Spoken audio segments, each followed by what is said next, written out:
¿Qué tal? ¿Cómo están? Bienvenidos a un nuevo episodio de Mares de Hable, un podcast de Fuerteventura Digital. Estamos explorando todas las vertientes, las disciplinas artísticas y no podíamos olvidarnos, si hemos viajado al pasado, de estar en el presente y en el futuro. Hoy vamos a hablar de arte digital y no quiero extenderme más con mi presentación porque tenemos a dos de los máximos exponentes de este ámbito en Fuerteventura y más allá. En primer lugar, bienvenido Albi Ojeda. Hola, ¿qué tal? Encantado de recibirte, Albi, y Tenesor Cruz. Hola, ¿qué tal? ¿Cómo estamos? Pues estoy encantado. Ya se los decía, hemos estado produciendo este podcast con ustedes y bueno, vamos en primer lugar para quien no los conozca, que no será mucha gente, ¿quiénes son ustedes? Albi Ojeda es diseñador de producto, especialista en guión, en narrativa, haces también mucho trabajo en videojuegos y estás ahora plenamente metido en el mundo de la IA. Sí, efectivamente, porque realmente en el campo del videojuego tenemos mucha relación con la tecnología y al final hemos tocado desde hace años todo lo que llega con la inteligencia artificial. Perfectísimo. Y Tenesor, que lo veo ahí de ladito, es animador e ilustrador profesional. Sí. Y también, bueno... Estoy de lleno también. O sea, al final el mundo de la animación y la ilustración es mucho más amplio de lo que inicialmente una persona pueda pensar. De hecho, voy a poner un ejemplo muy sencillo, ¿vale? Por ejemplo, cuando estudias Bellas Artes piensas, antes de estudiarlo, que todo aquello es pintar cuadros y ya está. Y después te llevas una sorpresa, un abanico de posibilidades. Y entre ellas, pues también ha llegado el sistema de la inteligencia artificial. Entonces, bueno, el audiovisual, la IA y los tiempos modernos que vienen ahora están muy relacionados todas las profesiones en este ámbito. A medida que avance el episodio, vamos a ir explorando un poco la experiencia que tienen ustedes, porque no es poca. O sea, ustedes son más o menos de mi quinta, que nacidos en los 80, ¿no? Y hemos vivido pues, plenamente el cambio de todo, desde no tener móvil, literalmente, a estar hoy en día pues, especializados en 3D, en animación y en inteligencia artificial. Claro, lo que ha pasado, chiquillos, lo que ha llovido. Lo puedes decir. Sí. De hecho, es curioso cómo precisamente nos hemos criado en un sitio donde ha habido periodos incluso que no teníamos ni siquiera una sala de cine en Puerto del Rosario y al final nos hemos estado dedicando incluso a hacer películas y a trabajar para empresas de fuera. Trabajamos desde aquí gracias a todo eso. De hecho, que lo estábamos hablando antes del principio, la primera película de animación de Canarias, Hiroku y los Defensores de Gaia, por ejemplo, sí. Ahí recuerdo, este es un proyecto interesantísimo. Que Tenesor trabajaste en ella. Yo estuve por ahí. Me gusta decir que pasaba por ahí. Por el simple hecho, yo estuve ahí en su momento. Admito que tuve mucho vicio. Cuando me enteré que se hacía la primera película de animación en 3D en Canarias, yo estaba muy anclado a la animación 2D y muy tradicional además. Digital, pero 2D. Entonces, para mí, el hecho de poder conocer a las personas que estaban realizando, para mí lo que es un hito, la primera película de animación 3D, Hiroku y los Defensores de Gaia, con todo lo que en aquella época podía conllevar como problemática poder realizar esa película. O cualquiera. Y debo decir que, bueno, yo estuve en las capturas de movimiento, ayudando a limpiar y demás, pero tuve la suerte y la desgracia al mismo tiempo de que me cayó otro proyecto y me tuve que ir cuando estaba aquello empezando. Pero no sin antes conocer todo lo que se estaba viviendo ahí dentro, y debo decir que es un proyecto que un día se podría hablar, y además con los protagonistas directos que hicieron esta película concretamente, de lo interesante que es en cualquier tipo de proyectos a veces el mero hecho de hacerlo. Independientemente de Hiroku y los Defensores de Gaia, independientemente de que veas el tráiler, la peli estuvo nominada a los Goyas y todo esto, tú puedas verla y decir, bueno, pues una peli más. No. Un proyecto nunca es una peli más. Para empezar, una peli hecha ya tiene un valor enorme. Es que era un largometraje, el primer largometraje en aquel momento. Pero fíjate que todo lo que puedas pensar de la película no importa, porque todos los trabajadores, o te voy a decir un 90% de las personas que estaban allí, ahora son personas destacadas en otros proyectos. Incluso Manu es un amigo mío, Manuel Reyes, que ahora mismo, bueno, pues ha estado trabajando con Marvel, con DC en Inglaterra y demás, y era uno de los generalistas de este proyecto, pero así con montones de piezas clave de ese proyecto, ¿no? A veces los proyectos no son el propio proyecto en sí mismo y su finalidad, sino lo que se puede crecer a partir de ellos, ¿no? Y la verdad que es un proyecto del que me lleno la boca de decir, de haber podido conocer a toda esta gente, porque me dio una lección de vida en este sentido, de trabaja en cualquier proyecto, acábalo, lo cual es muy importante, porque hay mucha gente que habla y critica proyectos sin haber hecho ni uno, ni haberlos terminado, y eso para mí es... Pues. Pero independientemente de eso, el valor de un proyecto, insisto, es la educación que te llevas de él. Y de ahí se formó tanta gente y tanto talento canario que lo que me queda claro es que a veces dar clases está bien, pero hacer proyectos y financiar proyectos está mejor para formar profesionales. Y ahí me quedó muy, muy, muy claro. Me quedo con esa palabra formación, porque se enlaza con la trayectoria, ¿no? Es decir, como comenzábamos al principio, ustedes han vivido toda la transición. Y claro, pero también me gustaría enmarcar la disciplina que ustedes tienen, el mundo en el que trabajan, es decir, arte digital, creación audiovisual. O sea, básicamente, vamos a empezar por el concepto. Albi, ¿qué entendemos por esto? Bueno, ahora mismo podemos entender cualquier tipo de creación porque básicamente toda la tecnología nos ha llevado hacia el campo digital. Antes había una cierta división entre decir, bueno, pues el arte tenía que ser más orgánico, más físico, como puede ser eso, coger un lápiz, hacer una animación 2D tradicional, folio, pero realmente con los avances tecnológicos al final la industria, si hablamos de industria, no hablamos de una tendencia artística personal que pueda llegar a ser cualquiera, tiende hacia una digitalización de la expresividad. Entonces, como decía antes Tenesor, que realmente de Bellas Artes viene una tradición más de las artes plásticas, que son más físicas, de expresividad.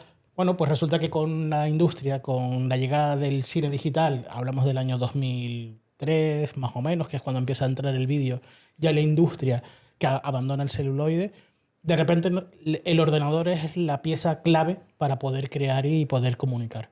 Y en este caso, pues todas estas disciplinas que tenemos hoy día son digitales porque facilitan la expresividad de las personas sin tener que estar, por ejemplo, demandando mucha más materia prima. Con lo cual, eso nos ha permitido que ya nosotros desde Canarias, por ejemplo, podamos crear obras con un equipo en una sala, en un pequeño, con ordenadores, simplemente trabajando desde esa habitación y crear obras que se pueden lanzar fuera de forma internacional. Desde luego. Estamos hablando de ponerle, digamos, la plataforma digital al arte, ¿no? Después veremos algunos trabajos de ustedes que se los queremos enseñar, que están súper bien. Y antes hablábamos de sus inicios de Tenesor con la primera película de animación 3D en Canarias. Y en tu caso, que estás con los videojuegos ahora, también yo me remonto, porque yo los conocí a ustedes en ese momento pues de los primeros videojuegos que surgieron. Tú tenías uno que era Dársenas, una parodia de la corrupción de Bárcenas tirando sobres en la mesa. Era tremendo aquello. Sí. De hecho, fue trabajando con un equipo de desarrollo de videojuegos que estaba en ese momento, estábamos creando un proyecto que teníamos en marcha. Dio la posibilidad de repente pivotar durante esa semana, que fue cuando el escándalo de Bárcenas, y crear un juego paródico, lo que se consideraban news games, eran juegos que se refieren a la actualidad y que en principio lanzamos a ciegas sin saber qué es lo que podía tener y tuvo una difusión brutal.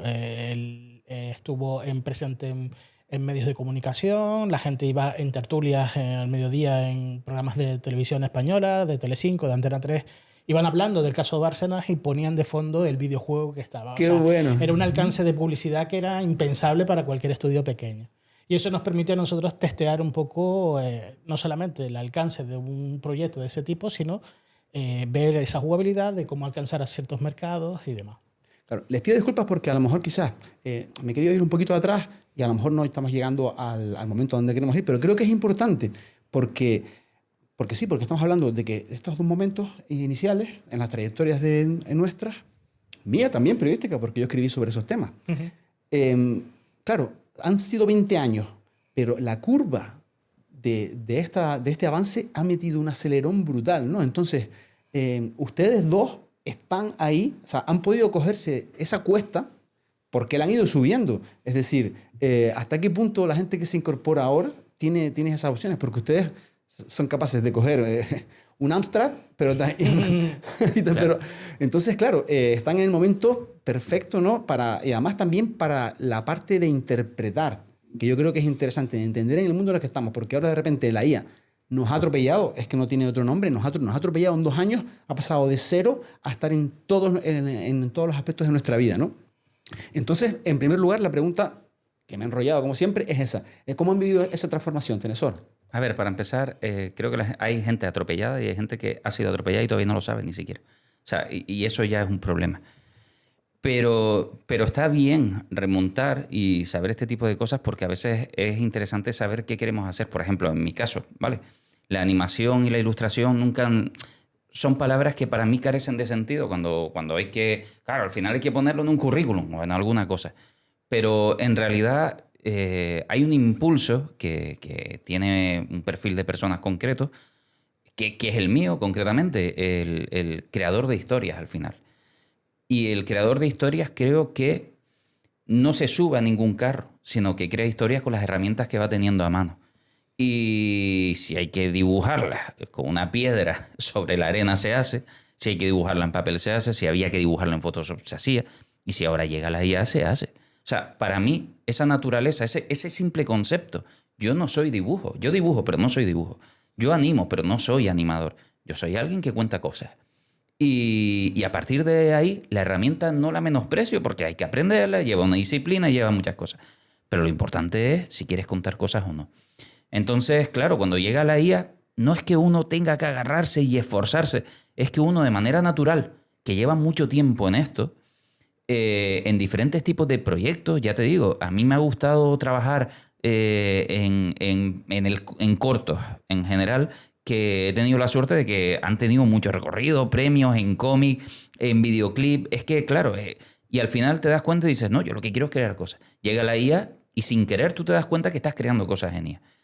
Pero en ese tiempo uno sí ha sido consciente de que en Fuerteventura pues se han ido asfaltando calles y había gente, ay, esto era terreno y era mejor. Pues con la tecnología no es distinto en el sector profesional, ¿no? Llega a Photoshop y yo vi resistencia con gente en Photoshop. Yo trabajé en mi primer documental desde la carrera en Bellas Artes y recuerdo que había resistencia a escanear un dibujo y pasarlo por Photoshop para limpiarlo, para mandarlo por correo. Claro. Si llega la IA, ¿tú qué crees que va a haber resistencia? Entonces tú lo has visto que siempre hay resistencia. Pero hay resistencia, insisto, en una cosa como muy empeñada de que las cosas se hacen así, tajante. Y vuelvo y repito, es una cuestión de concepto. Mi concepto es contar historias. Llega la IA y es natural. Y la IA, yo personalmente no la diferencio de Photoshop, más allá de que es mucho más que esa herramienta. Pero vuelvo y repito, es una herramienta. Desde mi punto de vista, es una herramienta. Fíjate que estoy completamente de acuerdo contigo en el sentido de que al final el arte en todas sus vertientes es, de alguna manera, explorar la naturaleza humana, independientemente de cómo se plasme, ¿no? Y es verdad que la inteligencia artificial, de alguna manera, ha protagonizado, digamos, facilitado a gente que no tenía a su alcance la opción de crear nada, de hacerlo. Pero también les digo una cosa, y te quiero preguntar específicamente, Albi, obviamente el avance es brutal, pero la IA, a día de hoy, para mí, todavía no sustituye a un profesional. O sea, tiene que haber alguien al mando, porque, a ver, yo también la he usado con mis textos, y para alguien que no sepa escribir, pues le resuelve la mañana, pero les aseguro que a mí no me iguala, ni se le acerca. Uh-huh. Y entiendo que también veo muchísimas creaciones muy bonitas, pero claro, la IA hace cosas muy bonitas y muy bien hechas, pero realmente tiene la capacidad creativa que tiene un ser humano. Eso es lo que yo dudo. Vale, a ver, la cuestión es que no podemos evaluar la inteligencia artificial por lo que estamos viendo ahora. Esto es una carrera que acaba de empezar. En 2 años nadie oía hablar de inteligencia artificial. Ahora mismo lo tenemos en el WhatsApp, lo tenemos en Instagram y la carrera continúa. Hasta tal punto que el objetivo que hay con todo esto es precisamente superar al ser humano. Entonces, hoy día podemos decir que sí, que no puede sustituir a una persona, pero no sería honesto si dijera que eso nunca va a cambiar. El objetivo que tiene toda esta gente que está desarrollando la tecnología es crear una inteligencia artificial que sea tan inteligente como toda la humanidad. Y estamos hablando que eso se espera que se alcance en 2 años, 2027. ¿En serio? ¿Y lo creen? Sí. ya hay señales que indican que estamos llegando a un punto en el que la inteligencia artificial ya tiene el nivel de conocimiento de un doctorado. Hay inteligencias artificiales que detectan tumores y cánceres mejor que cualquier médico. Lo hacen con un 99% y un médico está entre el 60 y el 70%. Hay indicios que incluso en medicina están siendo creativos, están creando datos que no existen en la realidad. Por ejemplo, con la creación de proteínas o de materiales. Estos estamos hablando que son en laboratorios, en máquinas que están muy afinadas para arreglar y trabajar con ese tipo de datos, que es de investigación y demás. Son las primeras señales. El año pasado solamente la gente conocía ChatGPT. Hoy día ya empieza a utilizar la creación, la generativa, con vídeos y demás. Lo que hay ahora mismo entre Estados Unidos y China es una guerra por conseguir esta inteligencia artificial general. Entonces, no podemos evaluarlo simplemente por la experiencia que tenemos ahora. Eso es lo que nos han liberado. Pero en los despachos y en los laboratorios hay máquinas que son muchísimo más potentes y que se esperan que lo vayan siendo porque es la carrera que hay ahora mismo. Tenemos una carrera armamentística semejante a la carrera por la bomba atómica que hubo de Oppenheimer, de Estados Unidos, con el proyecto Manhattan, solo que en lugar de luchar contra los nazis por la bomba atómica es luchar contra los chinos por esta inteligencia artificial. Que algún día tengamos disponible esa IA en el público general para que pueda escribir mejor que cualquier persona, eso ya hay que verlo, porque seguramente esa herramienta se la van a quedar los gobiernos para poder tener ventajas y demás. Pero yo hace un año diría, no creo que vaya a ser, pero ya las últimas noticias indican que es hacia donde vamos. De acuerdo. No te voy a discutir porque no tengo el conocimiento. Está claro que ese es el objetivo, ese es el superar realmente, no las tareas humanas porque ya lo hacen, ¿no? Ya, como bien decías con el tema de la medicina, hacen muchas tareas específicas mucho mejor que nosotros, pero lo que yo hablaba al principio es que esa capacidad creativa, ¿no? Es decir, y de entender, ¿no? Es decir, la conciencia. ¿Hasta qué punto podemos llegar a una conciencia de...? Es que realmente la IA no necesita sentir las emociones. Solo necesita acceder a una base de datos de emociones. Y es lo que hemos hecho durante todo este tiempo en redes sociales. Cada vez que hemos reaccionado a una noticia, le hemos dicho qué emoción es la que despertamos. Si nos enfada, si nos hace gracia, si nos ofende. Toda esa base de datos llevan recopilando durante 20 años. Ahora tenemos una IA que es capaz de leer y interpretar todo eso y decir, vale, pues si yo combino estas palabras, yo sé que la gente se va a ofender, o se va a emocionar, o le va a gustar. Y además lo va a saber por el rango de edad, nos tienen clasificados a todos los niveles. El problema está en el volumen de información que tienen. Entonces, una IA es capaz de tener esos patrones de cómo redirigirnos a controlar nuestra atención y demás. Y tenemos un claro ejemplo, TikTok, Instagram, nos tienen enganchadísimos y la IA no está generando el contenido, solo lo está filtrando. Entonces, por eso digo, yo no soy nada optimista sobre ese futuro, en plan, bueno, nunca va a sustituir al ser humano. Es que a lo mejor no tiene por qué ser más inteligente que toda la humanidad, solo tiene que ser más inteligente que algunas personas. Y entonces ahí sí que va a tener ese impacto en toda la sociedad. Vamos a irnos un poquito a tierra, porque la filosofía me gusta, pero vamos a ir un poquito, que más adelante lo vamos a hablar. Vamos un poquito a tierra en el sentido de que, y estoy hablando con Tenesor ahora, que le toca, a día de hoy, ¿para qué es útil? A ustedes que tienen una carrera y unas habilidades, ¿hasta qué punto les es útil o les supone una amenaza, que es otro de los debates, ¿no? Esa pregunta no... Quiere decir, no es fácil de contestar porque en realidad, y a la vez sí, porque la frase contundente es ¿para qué es útil la IA? Entonces te diría que para todo. Y después de ese todo, rescatemos en qué se está usando que sea más útil que en otros lados. Porque el problema de la IA es que uno cree que es una cosa y en realidad la IA se ha involucrado de tal manera que depende de cómo la mires. Incluso uno de los objetivos de la IA es que no te des cuenta que estás usando IA, ¿no?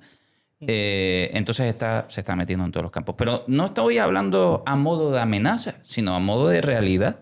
Esto es así de simple, está en todas partes.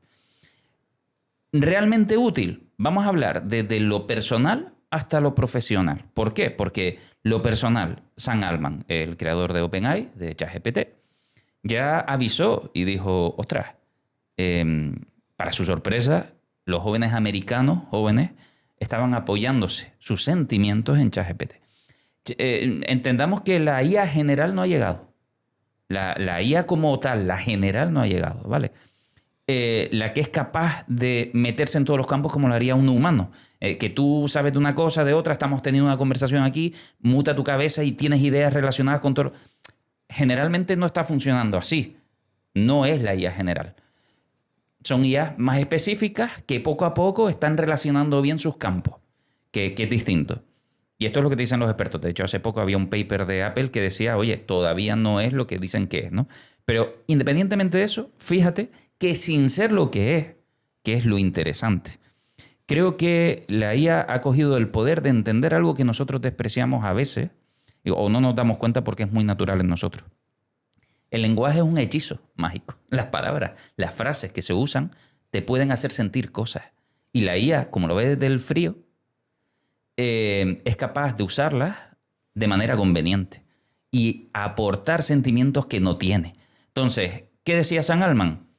Los jóvenes americanos están usando de psicólogo y de apoyo emocional a ChatGPT. ChatGPT coge buenas frases y te las tira porque sabe cómo hacerte sentir. Lo que está diciendo Albi. Esa reacción, ese entrenamiento con las redes sociales que nos hace sentir esto o lo otro, sabe utilizarlo y sabe darte lo que necesitas para expresarte. No es negativo, ni es positivo, es una realidad. Y deberíamos estar más formados en esta realidad también, porque una de las cosas más importantes ante esto para mí va a ser que la gente se llene de criterio. Porque es muy importante que, oye, no está mal que una IA te haga de apoyo emocional si es lo que necesitas, porque no te está juzgando. Pero sí está mal cuando no sabes diferenciar si una IA te dice, oye, pues lo mejor que puedes hacer es matarte.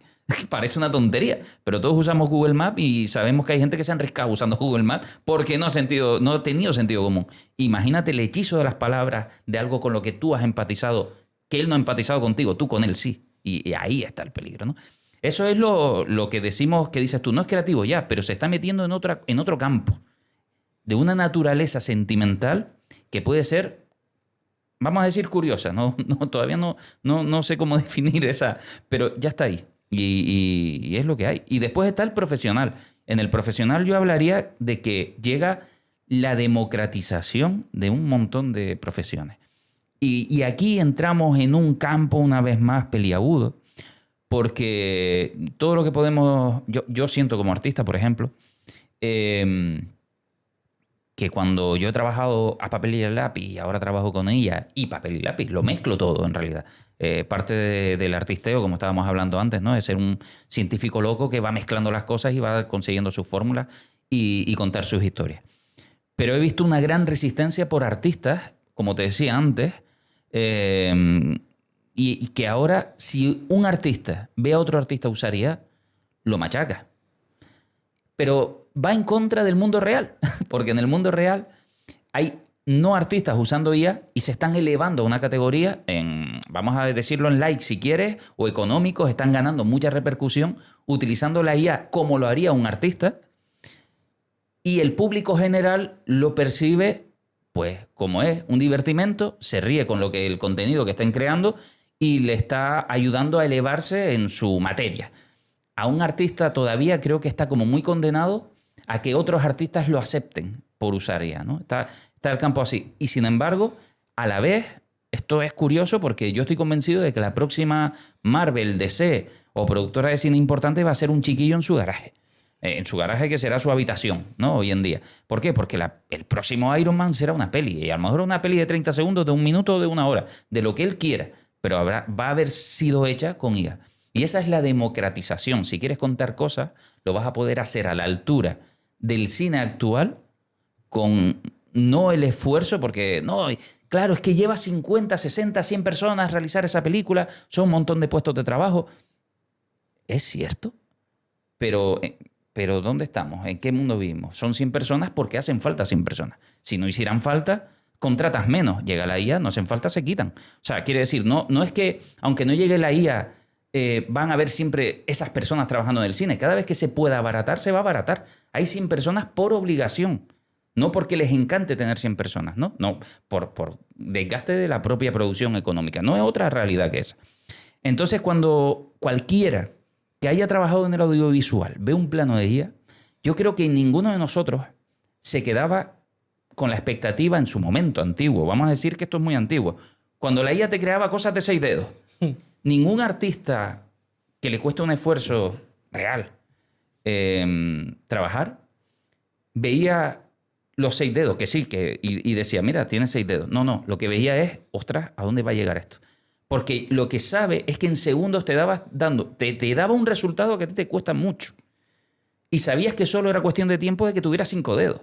Esa es la realidad. Un artista a día de hoy, cuando ve un plano de 30 segundos, de 5 segundos, ¿qué 30? 5 segundos de IA, con FX sucediendo por todas partes, con una sensación de cine pura y dura, sabe todos los departamentos que se ha ahorrado en esos 5 segundos. Porque 5 segundos en cine puede ser mucho dinero. Solo un efecto de humo, de niebla, solo un personaje tenebroso de fondo, solo eso equivale a un equipo de personas que te estás ahorrando en un momento. Entonces, claro, eso para mí es democratización. ¿Por qué? Porque hay gente que quería crear cosas que no podía, por 1.000.000 de problemas de acceso. Nosotros somos de Fuerteventura, sabemos lo difícil que es el acceso a los lugares y a la información en su momento también era muy difícil. Claro, esto no hace esta democracia en ese sentido. Democracia en el sentido de que cualquiera que quiera contar cosas, el límite va a ser quererlas contar, no la herramienta. Y si habláramos de código, no me voy a extender más para darle palabra a Albi. Pero si nos metemos en el mundo del videojuego, por eso decía, se ha metido en todo. Y creo que es útil aprender a usarla. Porque el perfil artístico, ahora yo te digo ilustrador y animador, pero eso dentro de poco habrá que añadirle magia. Porque efectivamente los últimos proyectos en los que yo he estado trabajando, he tenido que involucrarme en el campo de la IA. Y los últimos puestos de trabajo que yo he estado viendo, e incluso en un proyecto que estuvimos buscando perfiles para un proyecto americano, ya incluíamos el creador de background de fondos para animación con IA.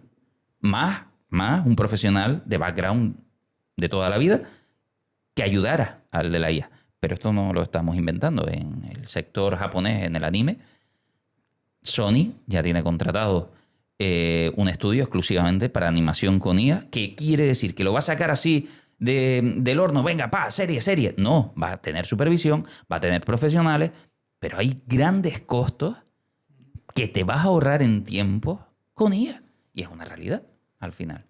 Me gustaría saber qué piensa Albi específicamente sobre, porque lo que ha contado Tenesor ha sido súper interesante.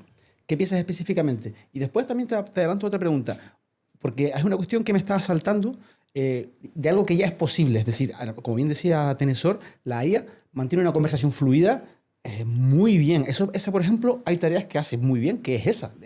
Entonces, ¿por qué no estamos viendo todavía NPCs, personajes de videojuegos, que vayan un poco a su libre albedrío, que digan lo que les da la gana? Porque, si quieres, con lo que te decía, comentar lo de Tenesor y después esa pregunta que la tengo ahí. Vale, lo primero, lo que ha dicho, que estoy totalmente de acuerdo también con Tenesor, que hay un factor que es importante, que estamos hablando de industria. Y en la industria, realmente que diga, bueno, para rodar un plano concreto con efectos especiales y demás hacen falta 10 personas trabajando durante 6 meses, no implica que a lo mejor esas 10 personas tengan un sueldo bien cómodo para vivir. Es que encima tenemos un problema, que es que la industria audiovisual es precaria. Hay mucha gente que por la promesa de poder tener trabajo más adelante y poder hacer lo que quiere, están mal viviendo hoy día. Y eso es algo que es una realidad que tiene toda la industria española y Hollywood también podríamos llegar a decir, en el que se sobreexplota a la persona para poder cumplir a rajatabla unos presupuestos. Con la inteligencia artificial se pierden a lo mejor 10 puestos de trabajo, pero porque de por sí a lo mejor estaban 10 personas malviviendo con el salario que anteriormente podía tener una sola persona. Entonces hay un problema en la industria que es ese mismo, la sobrecarga de trabajo. Tienes muchísimo trabajo que tienes que ejecutar una persona, no hay presupuesto para eso y al final una persona hace el trabajo de 3. Lo que deberían ser 30 personas son 10 personas. Y entonces eso termina repercutiendo en muchísimos problemas dentro de la industria. Con la IA se simplifican muchos procesos.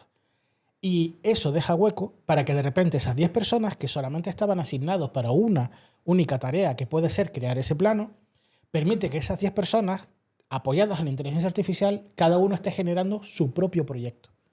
Y de repente nos damos cuenta de que esa democratización lo que viene a hacer es dar más oportunidades para que cualquier persona pueda contar su historia. La historia que quiere y al público que quiere. Eso por un lado, la parte de industria. La fricción profesional siempre ha habido con cada avance. Pasó con la fotografía. Pasó cuando llegó de repente una máquina en la cual tocabas un botón y captaba la realidad tal cual. ¿Qué pasó con la pintura? No acabó con la pintura. La pintura empezó a experimentar hacia puntos de vista en el cual la fotografía no podía ir. Y es cuando empiezan a surgir los movimientos expresionistas, empieza el abstracto y la tendencia que hay ya en el siglo XX. De nuevo, llegamos a principios del siglo XXI con la fotografía digital. Yo recuerdo los debates que habían que decían que la fotografía digital, por usar Photoshop, como decía Tenesor, eso ya no era fotografía, eso no era arte, porque estabas creando con la máquina lo hacía. No, había un proceso, lo que pasa es que era diferente la metodología. Lo mismo pasa con la inteligencia artificial. Que la máquina toques un botón y te le genere una imagen bonita, ¿vale? Bien, pero no hay intención. No hay ningún discurso de fondo.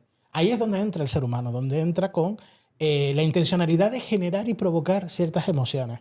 Y aunque la IA nos puede llegar a manipular, como decía antes, porque tiene ciertos conocimientos para decirnos lo que queremos oír, resulta que a lo mejor lo que es interesante de escuchar solo lo puede decir una persona. Y esa persona que tiene mucho que contar, pero no tiene la destreza y la habilidad para hacerlo, ni el presupuesto para poder montar una película a lo bestia, de repente te permite poder contar esas historias. Que a lo mejor el próximo Iron Man lo hace un adolescente de 16 años de tu INEGE y está compitiendo con Marvel de Hollywood. Ese es el alcance que tiene la inteligencia artificial. Claro, perdón, es que el ejemplo más perfecto para esto que estamos hablando quizás fue la llegada de YouTube. La llegada de YouTube en su momento no podíamos pensar qué iba a suceder con él y con los famosos youtubers, en el sentido de los medios tradicionales tenían el cómo se hace televisión y decían, esta es la forma de hacer televisión. Y sin embargo YouTube plantea la llegada de un pibe, un micro y un set de rodaje que es su habitación, teniendo más importancia, ganando más popularidad en las propias marcas que un medio de televisión completo lleno de una persona que tiene que iluminar sonido, que no... Claro, eres tú, un chico en tu casa, y ganando mucha más importancia y economía, a lo mejor que a veces un programa de televisión entero que alimenta a más personas. ¿Quién podía imaginar que eso iba a suceder? Cambió un paradigma, cambió un medio de comunicación tremendo y sobre todo hizo algo que es a lo que no estamos preparados a lo mejor para escuchar. Hay medios de contar a la gente cosas distintas al que estamos habituados. Y eso es lo que va a traer esa democratización, la IA. Va a llegar formas de contar historias, noticias y lo que sea, y de deformarlas también, con lo que hay que también tener muy en cuenta, al que no estamos quizás preparados o no hemos aceptado el youtuber todavía. Todavía no lo hemos aceptado. Imagínate ahora que viene esto, donde el youtuber de turno no va a ser un rubio, va a ser una persona que no exista.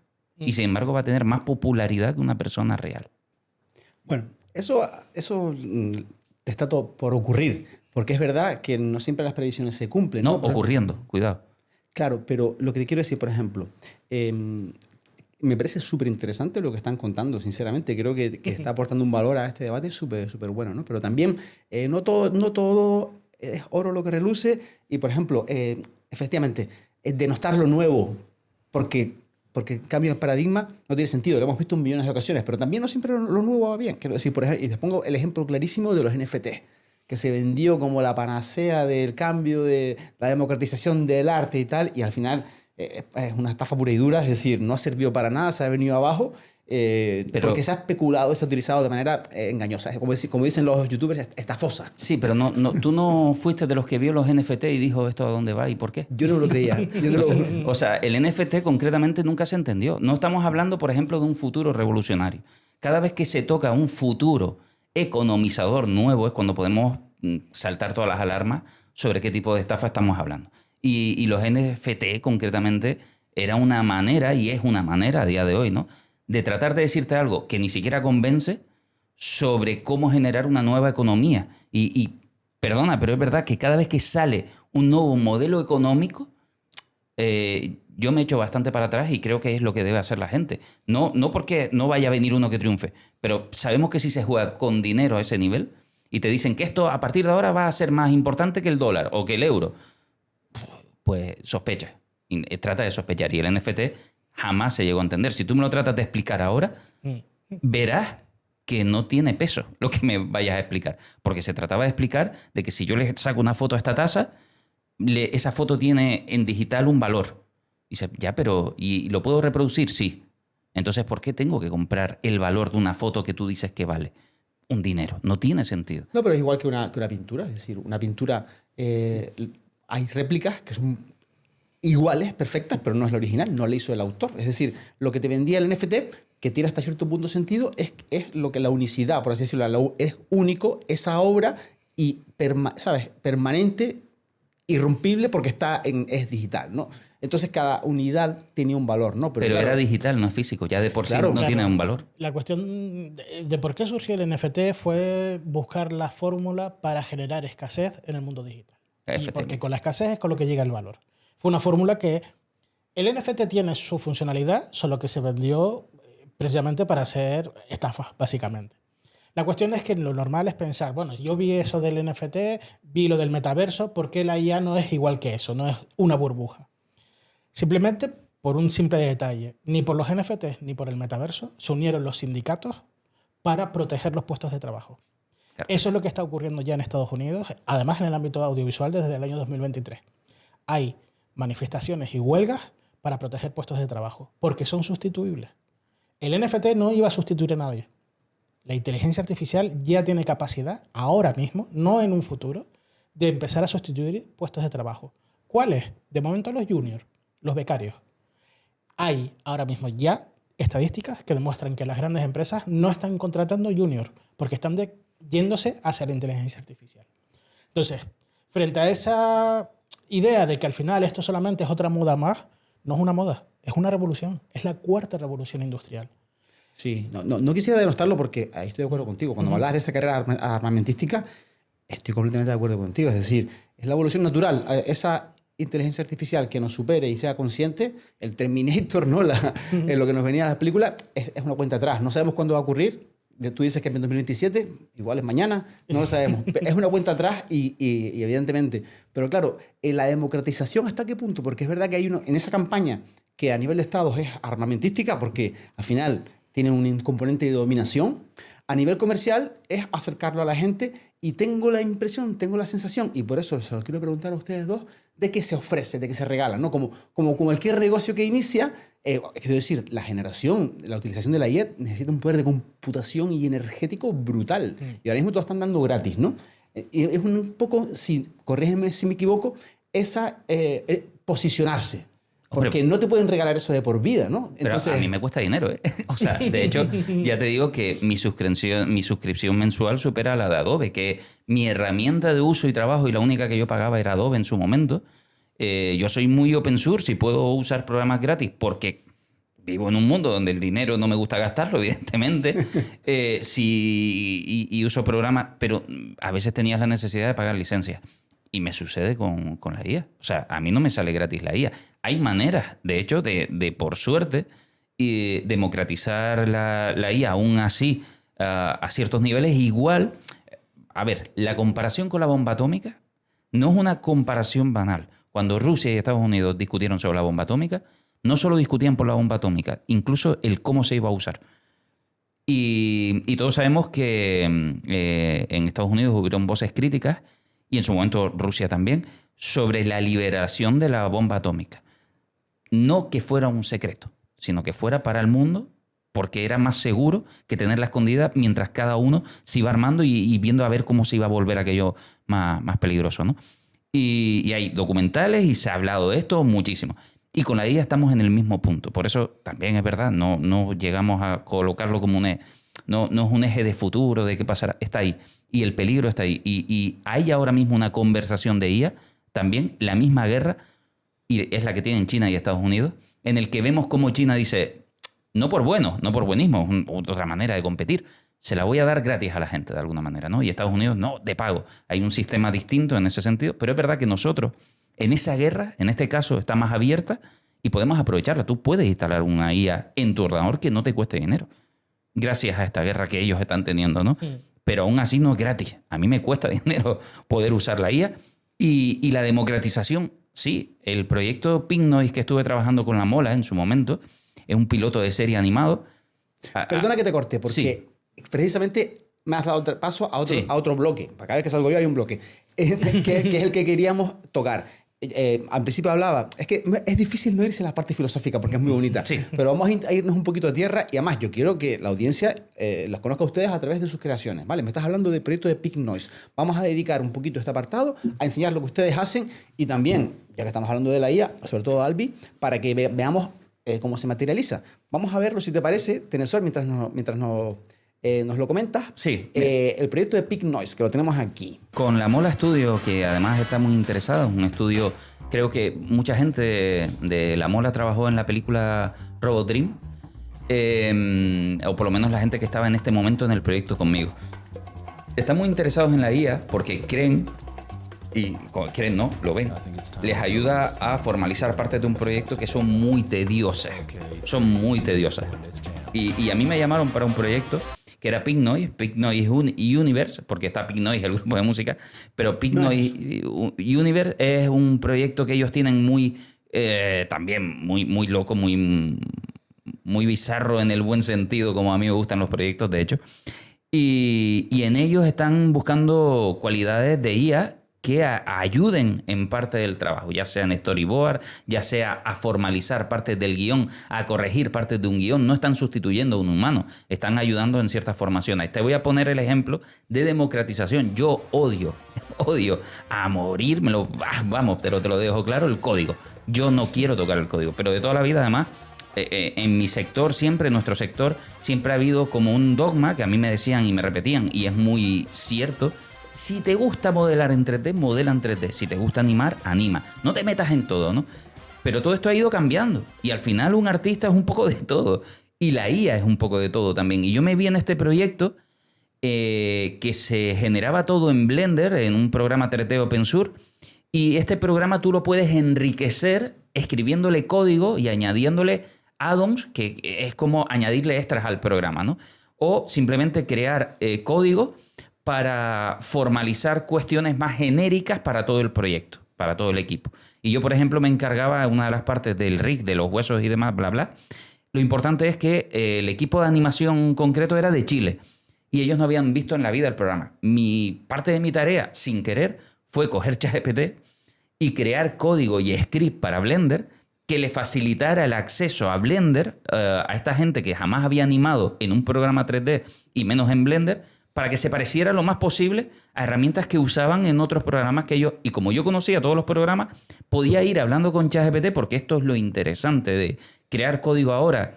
Sigo odiándolo y, por tanto, no lo creo.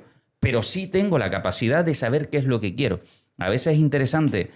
No, es que ChatGPT no me da lo que quiero. No, ChatGPT te da lo que quiere, lo que él quiere, a no ser que tú sepas hacer bien tu trabajo, que es hablar para saber qué es lo que yo quiero. Eso nunca ha faltado. El yo y lo que necesito es lo que me va a dar ChatGPT, ¿no? En este caso. Entonces, a la hora de crearme código, yo empecé a crear script para un software, cosa que no había hecho en la vida, que evolucionaba al programa en herramientas específicas para un programa específico. Yo lo veía con la naturaleza futura, de decir, esto es como si en medicina empezaras a crear medicinas para personas concretamente, individualizadas. Yo estaba creando en un software genérico cosas propias para un único proyecto y no me llevaba a veces más de 1 hora, 15 minutos o 30 minutos de programar. Programar, es que cualquier programador me pegaría y se lo merece. O sea, no voy a decir que yo programaba. O sea, cumplí eficientemente con crear herramientas para que esa gente pudiera trabajar en ese software. Eso es democratización, porque eso, sin la llegada de ChatGPT, habría sido un verdadero dolor de cabeza.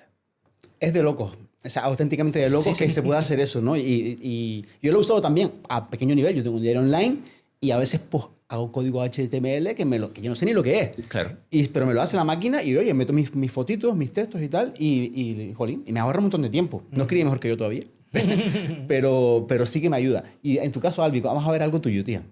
Vale, yo sobre todo trabajo con el tema de videojuegos y sobre todo ahora también ayudando a productoras a aplicar automatizaciones con IA dentro de los procesos.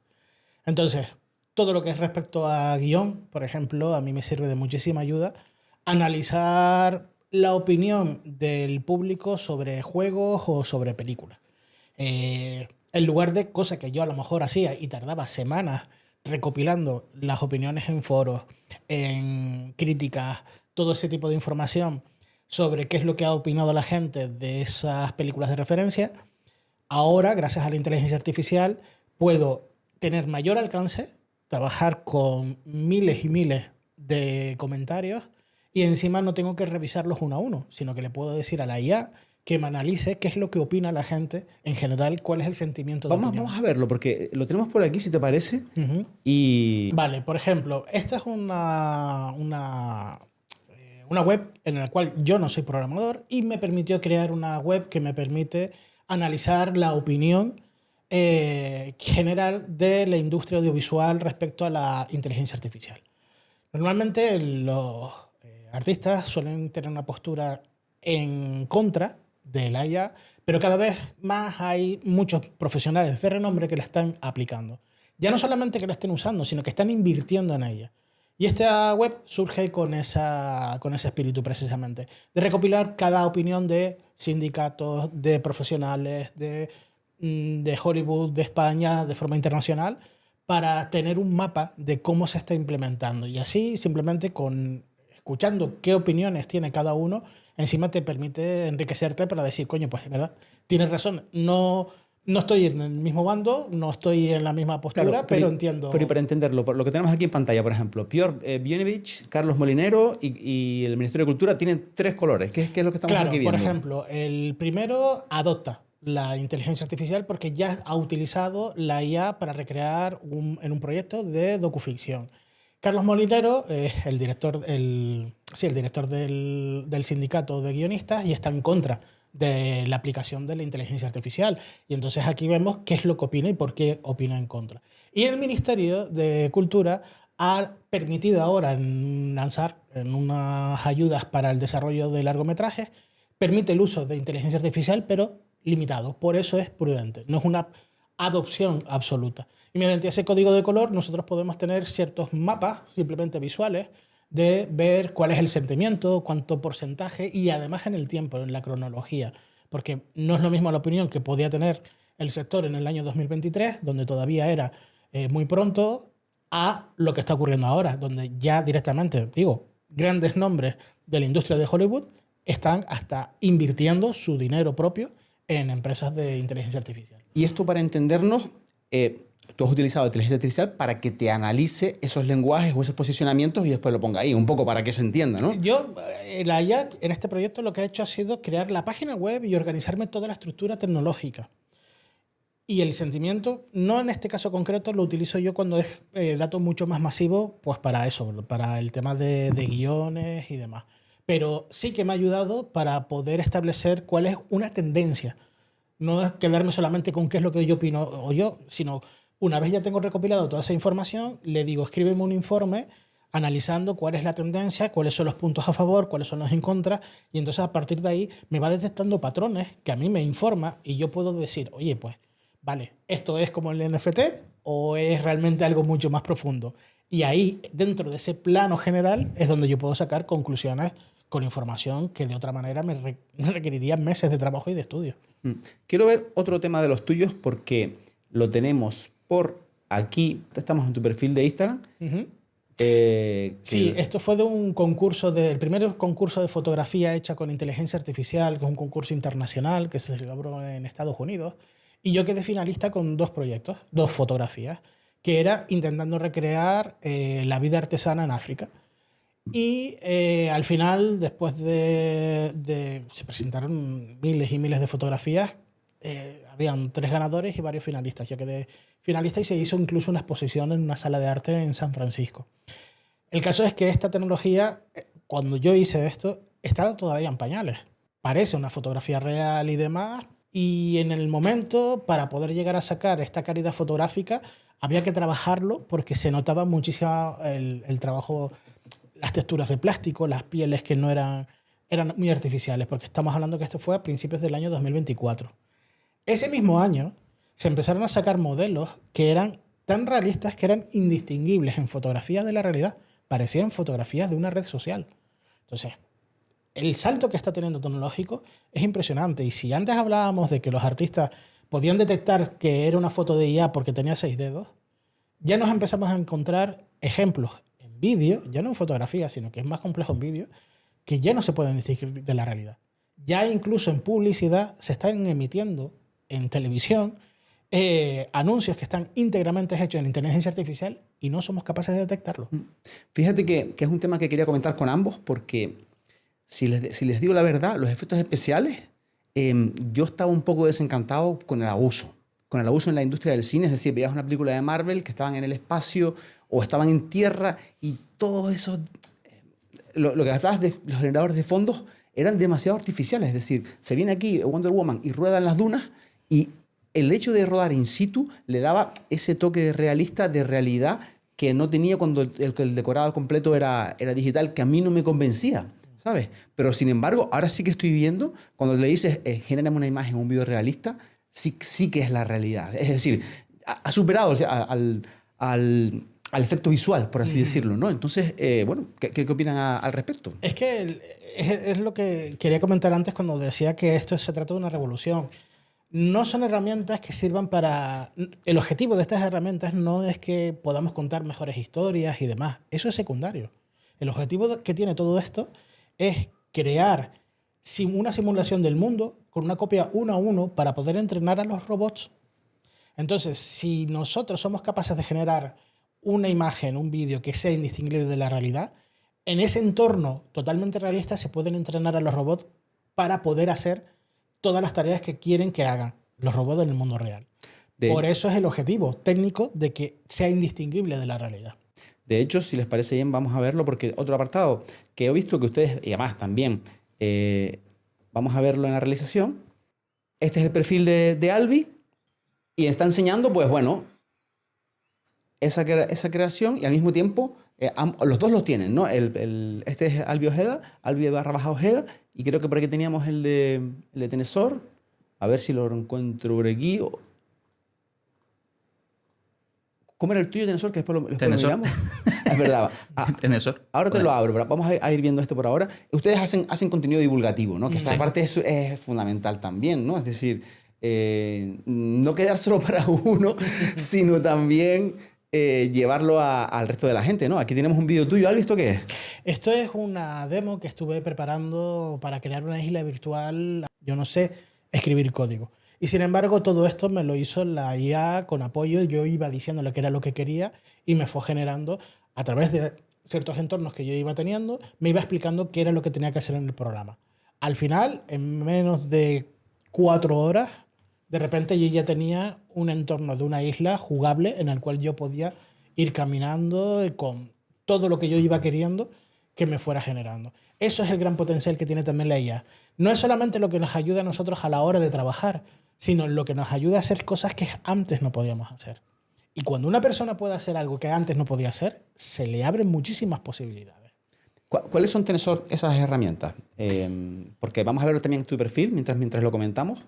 Claro, curiosamente, soy hiper digital, hablo mucho de la IA, pero después cuando entras en mi perfil lo que hago es enseñar vídeos, porque claro, yo al final también doy clases de animación, de dibujo y demás. Yo lo que me he empeñado en un tiempo en mi perfil es quitarle a la gente el miedo a dibujar, independientemente de que haya llegado la IA, porque es que parece que una cosa debe devorar a la otra. Parece que la gente, cuando hablas de la IA, estamos en guerra, y no es así. De hecho, yo justamente aquí me empeño en, oye, si te gusta dibujar, si quieres contar cosas, lo puedes hacer.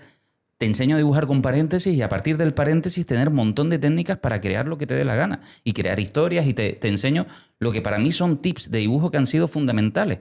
He tratado de simplificar al máximo la diferencia entre hacer el Guernica o simplemente ser capaz de dibujar, porque es que hay gente que se equivoca. O sea, tú quieres aprender piano y tu referente es Mozart, ¿no? Por ejemplo, y dices, ostras, quiero hacer música y de la noche a la mañana quiero ser ya un artista. A veces la gente se equivoca en estas cosas y que el arte es paciencia, es calma, es experimentación. Yo básicamente, fíjate, que irónicamente me encierro en lo más básico. Aprende a dibujar desde cero, quitándote el miedo al dibujo, ni siquiera a dibujar. ¿Y dónde está el placer del dibujo, no? Cuando yo creo para una empresa, y es verdad que tardo más, pero ese proceso... Y dices, sí tienes razón, pero la empresa no te quiere pagar todas esas horas de dibujo. Una cosa es tu proceso personal, tu enriquecimiento, que es que lo valoro. Para mí, lo táctil de dibujar en papel y lápiz es fantástico. Eso, una cosa no compite con la otra. Pero el mundo profesional, donde creo que vivimos todos, se paga por horas. Entonces, claro, al final llega la IA y el profesional que ya sabe dibujar sabe aprovecharla mucho mejor que el que empieza de cero. Muchas veces no, o el que no ha dibujado nunca, sabe encontrarle los desperfectos y mejorarlos si hiciera falta. Pero lejos de todo eso, el arte sigue siendo arte. Lejos de la IA sigue existiendo el arte y sigue existiendo el placer de crear por crear, que a veces hay una necesidad. Y cuando hablamos de todo esto no se nos debe olvidar que estamos hablando a un nivel profesional. Si nos alejamos del nivel profesional y nos quitamos la presión, concretamente, que es el trabajar para empresas y todo este tipo de cosas, el crear por crear sigue existiendo y sigue siendo igualmente placentero y no es una obligación ni siquiera usar la IA. Te estamos hablando de un campo de producción donde tú produces porque hay unas cosas que contar y se te paga por ello y entonces tienes que estar a la altura de ello. Pero que el placer del arte y el artista no los matamos. Nadie muere por eso, ¿no? Tú puedes seguir creando, puedes seguir aprendiendo a tocar el piano, puedes seguir aprendiendo a dibujar, te invito a ello. Se crean conexiones neuronales diferentes, nuevas, que no se tocan de otra manera. Entonces, no es una batalla. Y de hecho mi canal concretamente ahora mismo está súper centrado en, oye, aprende a hacer 3 formas y con esto dibuja todo lo que quieras. De hecho, vamos a escucharte porque estaba esperando para darte paso. Aquí estás, ¿ves? Fíjate, este te fue súper bien. Pillaste 33.000 me gusta. No busques líneas perfectas, ahora para abajo. Ahora tenemos la sonrisa del gato, la vamos a entrenar. Varias sonrisas de gato, no te preocupes por la perfección, que eso no existe. Ahora ya estamos entrenados para hacer ojos, pero sin miedo, que las líneas no son perfectas, ¿vale? ¿Qué pasa si se sale una línea? Pues no pasa nada, no sufras, que eso es lo de menos. Oye, ya estamos entrenados también para hacer flores, hacemos pétalos, ¿vale? Igual que los ojos, mira, una hojita, 2 hojitas, hacemos la hierbita y una abeja que viene a polinizar. Mira qué feliz es la sonrisita de gato. Pero es una planta carnívora. Ahora con paréntesis. Claro, Súper dinámico, súper didáctico. ¿No? Pero y sobre todo la idea muchas veces es incluso el error. Yo enfatizo mucho no existe el error dibujando, el volverte loco, el ojo no me salió perfecto. Volvemos a lo mismo. Si buscas la perfección, buscas el super like y todo este tipo de cosas, estás perdiendo el rumbo de lo que es crear. Crear es crear. La presión te lo creas tú, no es otra cosa, ¿no? Entonces, bueno, por eso digo que desde mi punto de vista, en el mundo del arte, discutir sobre la IA, todo el mundo tiene derecho a discutirla, evidentemente, pero para mí, y desde mi punto de vista, ha carecido de sentido absolutamente. Y te lo dice alguien que se ha peleado constantemente con cada tecnología que ha llegado, peleado para aprenderla, porque al final a nadie, no es plato de buen gusto para nadie tenerse que ir adaptando al mundo que va avanzando. Pero hay gente que por no adaptarse lucha en exceso. Y ya está. Y después hay gente moral también, que por lo que sea no está a favor de la IA y tiene todo su derecho. Lo que sí es verdad, que lejos de lo que nosotros podamos opinar o no, insisto, llegar a, como decía Albi, un chiquillo de 16 años, que todo este debate, pues en realidad le da igual, le da absolutamente igual, porque nacen con esta tecnología y la aprovecharán mejor que los que estén en contra. Y ya está, no es que no hay otra. Estamos tratando, insisto, de frenar cosas que en realidad, mira, Albi estaba diciendo antes, la fotografía, ¡buah, 2024! Es que estamos en 2025. O sea, no ha pasado un año y estamos hablando de 2024 en tiempo de IA. En tiempo de IA estamos hablando de que cuando nosotros estudiamos el tema tecnológico en artes, recuerdo que hablábamos de los grandes cambios cada 5 años en tecnología. Yo me atrevo a decir que ahora está sucediendo cada 6 meses. Hemos dado un salto tan inesperado que incluso para empresas, y estas cosas parecen tontas y banales, y parece que todo el mundo está preparado para ello, pero no. Recordemos cuando llegó, vamos a poner una tontería en la mesa, Steve Jobs presentó el iPhone. ¿Quién estaba establecida en aquel momento del mercado? Nokia. ¿Quién se rió del iPhone? Nokia. Dijo, eso es una tontería de la vida. ¿Quién se hundió? Nokia. Quiere decir, el que no lo ve, el que no ve dónde está, solo tiende a caer. No hay otra respuesta para esto. Y son cosas que te ha enseñado la vida en poquito, en poquito. Porque la caída de Nokia parece un montón. No, en realidad Nokia tenía una hegemonía muy importante y se fue mucho más rápido de lo que cabía esperar. Y fue por no saber encajar un golpe. Y creo que estamos encajando bastantes golpes ahora mismo. Y nosotros estamos llenos de aceite, nos resbala ese golpe. Pero hay gente que lo ve tan invisible, insisto, que no es consciente de eso. 2024, no, ¿cuánto tiempo? 2025. Por eso, posiblemente, en 2 años sí que es inesperado todo lo que pueda pasar. Estamos...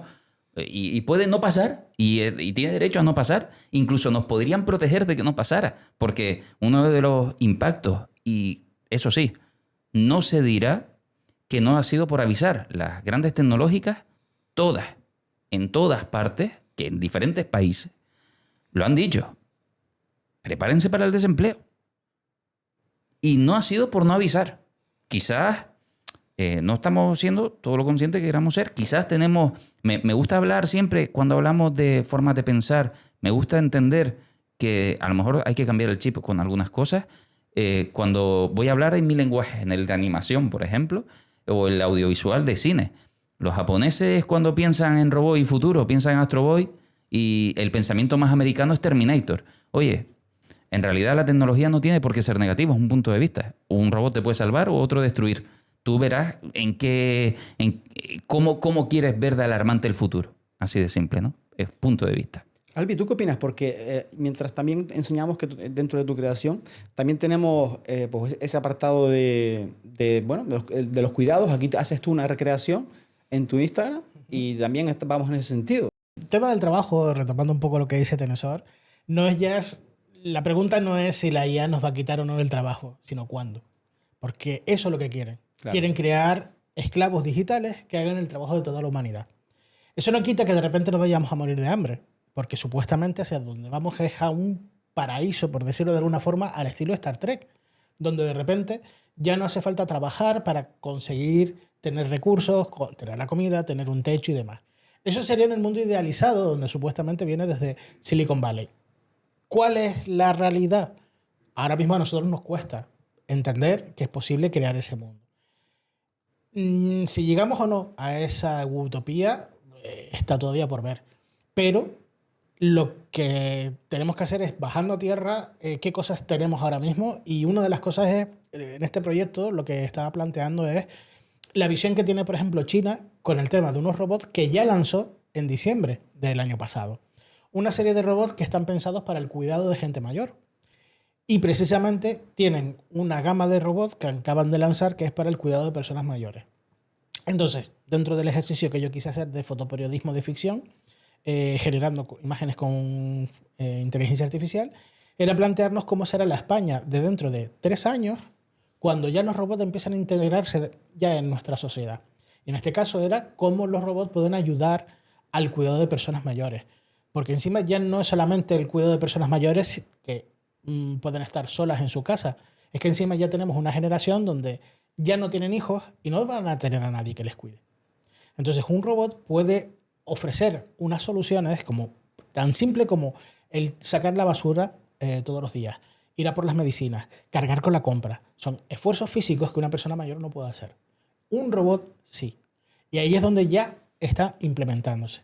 Entonces sí sabemos que es una tecnología que puede crearnos a Terminator en la industria militar, pero es que también está detectando el cáncer, también está cuidando de personas. O sea, es una tecnología tan abierta a todas las industrias por ser una revolución industrial que trae muchas cosas buenas y muchas cosas malas.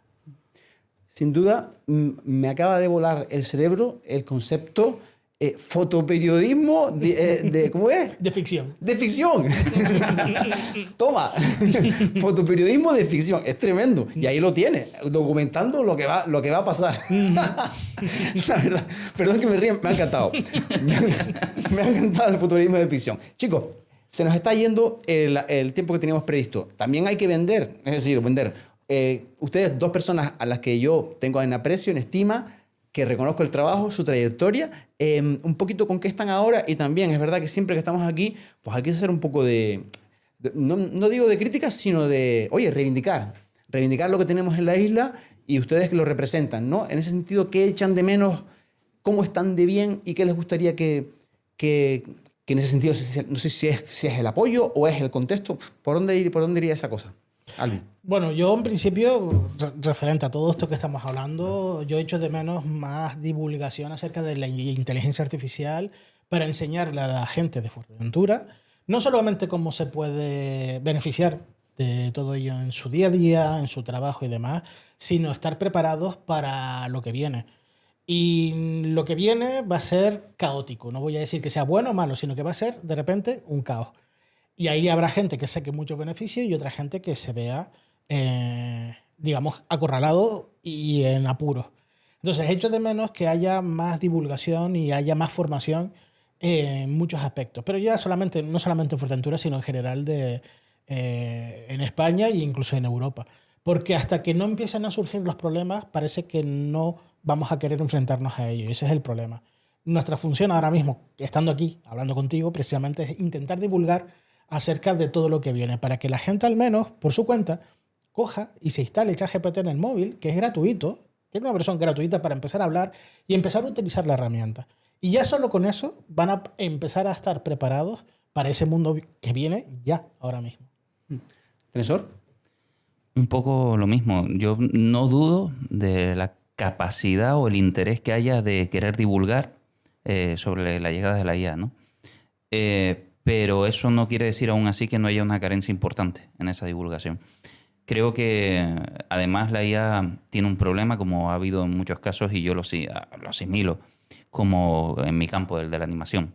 Yo me especializo en animación y, sin embargo, cuando tú vas al paro y pones la palabra animación, es animación sociocultural. No existe, o sea, ya la animación lleva tiempo con nosotros.